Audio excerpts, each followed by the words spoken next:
9 événements prophétiques annoncés. 14 août 2019. Révélation reçue par Loïs Vogelsharp, prophète du Seigneur, traduite et lue par Justine. Loïs était en prière ce matin-là et elle parlait au Père du désir de ses enfants d'en savoir plus sur le déroulement des choses à venir. Et elle lui demandait s'il voulait bien révéler certaines de ces choses à ses enfants. Il lui a répondu sans tarder, tout simplement. Bien sûr. Loïs a alors commencé à avoir des visions de choses à venir. 9 jugements lui ont été montrés, lesquels, pour la plupart, elle ignorait totalement. Voici les événements qui lui ont été montrés, en vision ou en parole de l'esprit. Premièrement, elle a vu très clairement le fleuve Mississippi s'élargir au niveau de son delta. L'océan s'engouffrait dans l'embouchure de ce fleuve, l'élargissant de plus en plus en remontant vers le nord des terres, à travers les divers États qu'il traverse, et ce, jusqu'au Grand Lac, au point de séparer les États-Unis d'Amérique en deux. Deuxièmement, elle a ensuite reçu une parole disant que le désert des Mojaves, situé au sud de la Californie, va se retrouver sous l'eau, totalement inondé.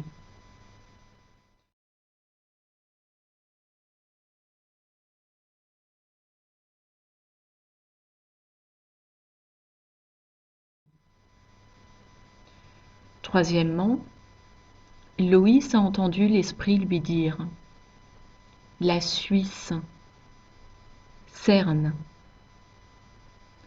Ce site subira un tremblement de terre. » Elle précise qu'elle ignore si ce sera provoqué directement par l'activité du CERN, mais en tout cas, CERN sera le lieu du séisme. Je vous rappelle que le CERN, le plus grand collisionneur de particules au monde, est situé au niveau de la frontière franco-suisse, dans une ville du nom de Saint-Genus-Pouilly. Pouilly dérive du latin Apuliacum, où se trouvait ici même à l'époque de l'Empire romain un temple en l'honneur d'Apollyon le Destructeur. Et les Romains le considéraient comme un portail vers l'enfer. Oui, c'est là que le CERN a été construit. En outre, le site du CERN est rempli de symboles sataniques, et le logo même du CERN laisse apparaître clairement 666. Sachant cela, je vous invite à relire Apocalypse chapitre 9 en entier. En voici 2 extraits. Apocalypse chapitre 9 versets 1 et 2. Le 5e ange sonna de la trompette, et je vis une étoile qui était tombée du ciel sur la terre. La clé du puits de l'abîme lui fut donnée, et elle ouvrit le puits de l'abîme. Et il monta du puits une fumée, comme la fumée d'une grande fournaise. Et le soleil et l'air furent obscurcis par la fumée du puits. Et Apocalypse chapitre 9 versets 7 à 11. Ces sauterelles, sorties de l'abîme, ressemblaient à des chevaux préparés pour le combat. Il y avait sur leur tête comme des couronnes semblables à de l'or, et leurs visages étaient comme des visages d'hommes. Elles avaient des cheveux comme des cheveux de femmes, et leurs dents étaient comme des dents de lion. Elles avaient des cuirasses comme des cuirasses de fer, et le bruit de leurs ailes était comme un bruit de char à plusieurs chevaux qui courent au combat. Elles avaient des queues semblables à des scorpions et des aiguillons, et c'est dans leur queue qu'était le pouvoir de faire du mal aux hommes pendant 5 mois. Elles avaient sur elles, comme roi, l'ange de l'abîme, nommé en hébreu Abaddon, et en grec Apollyon. Quatrièmement, Loïs a ensuite reçu l'information dans son esprit que le 3e sceau d'Apocalypse, les balances de pesée, concerne le monde entier et non pas seulement l'Amérique. Je rappelle que le 3e sceau a été ouvert et qu'il est toujours en cours. Apocalypse chapitre 6 versets 5 et 6. Quand il ouvrit le 3e sceau, j'entendis le 3e être vivant qui disait « Viens !» Je regardai, et voici, parut un cheval noir. Celui qui le montait tenait une balance dans sa main. Et j'entendis au milieu des 4 êtres vivants une voix qui disait : Une mesure de blé pour un denier, et 3 mesures d'orge pour un denier, mais ne fais point de mal à l'huile et au vin. Cinquièmement, Loïs a vu alors des branches de cerisier en fleurs dans l'esprit, et elle a entendu les mots : Le Japon, ils seront détruits, s'agissant des cerisiers. En faisant une recherche sur Internet, on trouve qu'il existe un coléoptère parasite qui menace les cerisiers et les pruniers du Japon. Sixièmement, ensuite, Loïs a vu des champs de maïs ravagés par des sauterelles ou autres insectes en Amérique. Septièmement, puis elle a vu des gens brûlant le drapeau américain sans savoir qui étaient ces gens ni pourquoi. Huitièmement, Loïs a ensuite entendu le mot « ouragan ».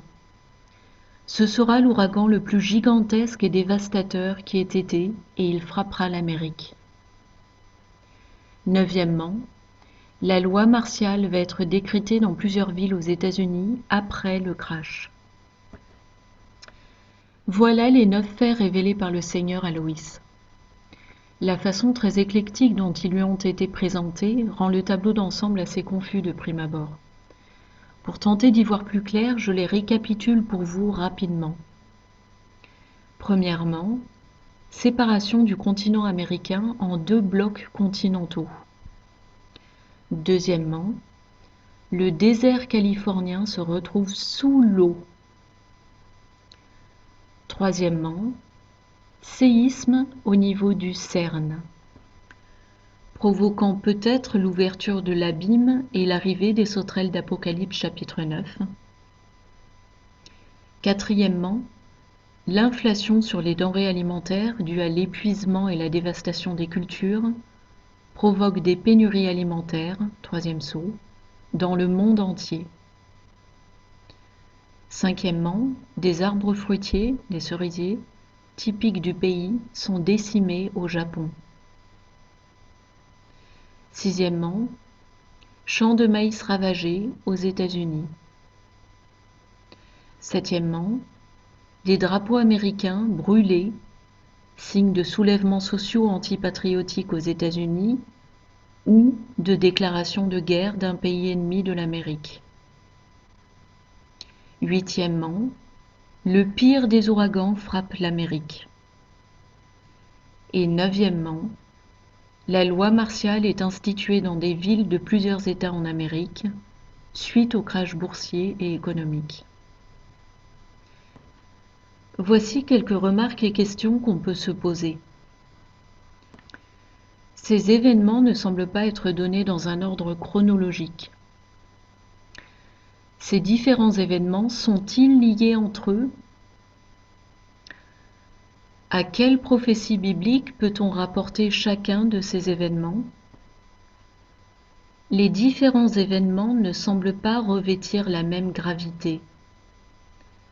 Mais peut-être que certains sont initiateurs, ou au contraire la conséquence, d'événements prophétiques plus graves que le Seigneur nous laisse le soin d'identifier. Je vous laisse méditer là-dessus à l'aide de l'Esprit pour découvrir le sens de toutes ces révélations. Shalom.